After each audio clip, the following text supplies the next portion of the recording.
Now that everything's working good for us in Blender 3.3.0, the latest LTS version, let us see how things are treating us in 3.4.0. We're going to just attempt to use Blender to migrate us. And first things first is it places Blender on the wrong monitor.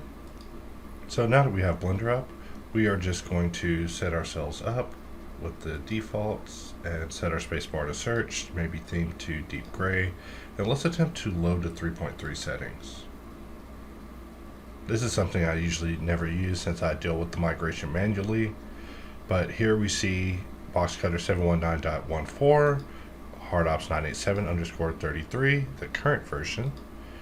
And if we bring up the system console, we see that everything is good to go. So with that, we are now able to use Boxcutter. So let us just perform a couple of quick cuts just to test things out and see how it's treating us.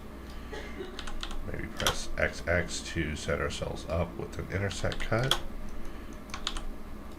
And with that, we can see that everything is working as intended over in 3.4.0 with just the load settings based off of the previous installation. We see that we are now good to go.